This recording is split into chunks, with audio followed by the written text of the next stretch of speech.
fun. Okay, so tonight, I found these two pieces that I really want. They're like a series of pieces, kind of. They're connected in a way. So I had a nightmare a little while back, that kind of really hit me kind of hard. So I figured I'd write about it. Um, and in writing about it, I kind of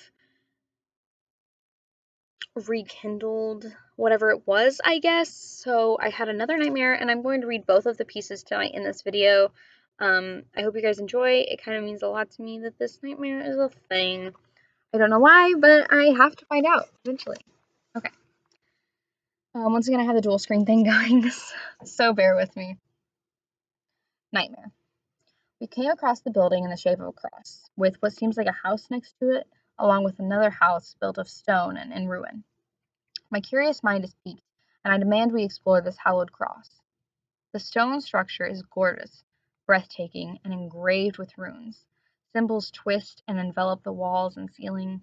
Gothic art. We're sure they don't mean anything. I get an overwhelming feeling I should pray, but I haven't in years. We move into the building adjacent, deciding to end our exploration at the ruined stone house. We walk inside, and there's broken wood slats everywhere, shelves broken with trash bags full of clothes, fabrics. He ventures up the stairs while I explore a seemingly hidden room. More trash bags of clothes. They seem old, but so new, colorful and vibrant. I hear him yell my name.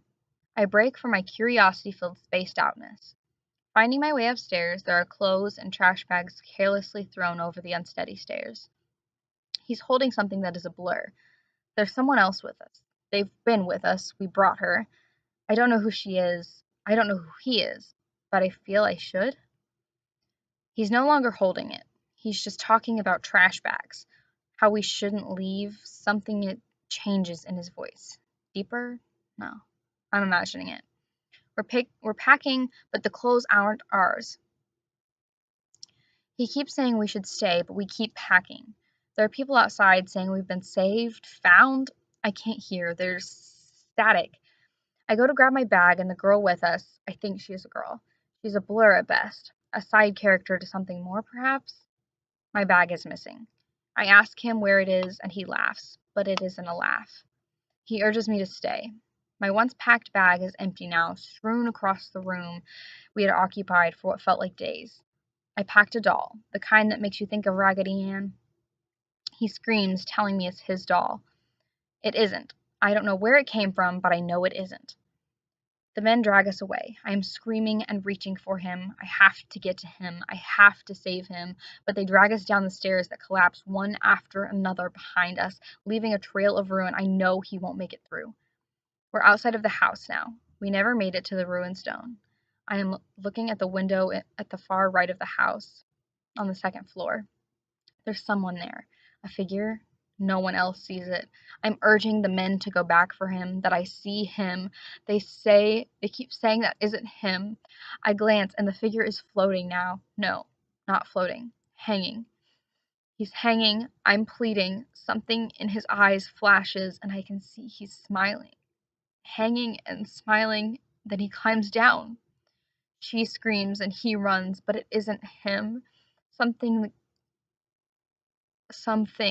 being, leaping through the hollow cross and stopping to look back straight into my soul.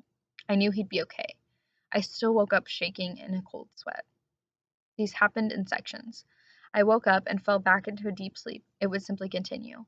My attempts to start a new dream were futile. I woke, shaken, and it keeps playing in my head.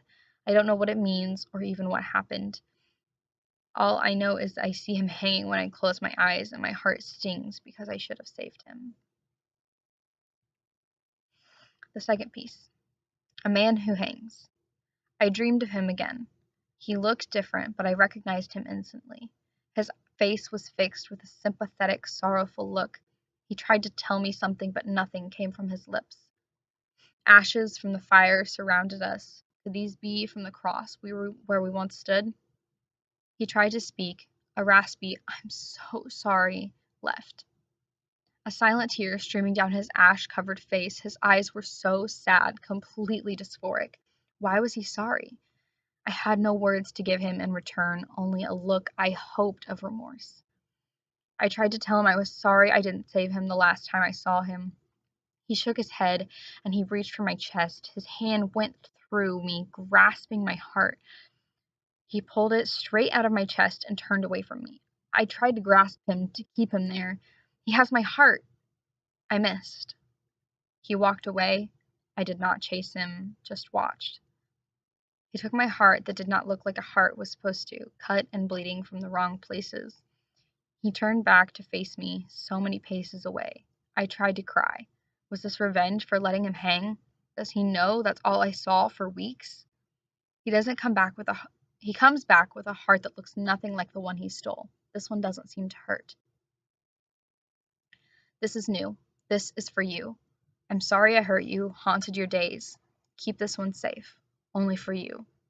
He rolled it in the ashes at my feet, wiping his eyes. He stands and puts this heart in the hollowed place where the last one once beat. Something feels different, wrong. I look at him in panic, but he isn't there. The footprints in the ash where he once stood aren't there. There is no trace.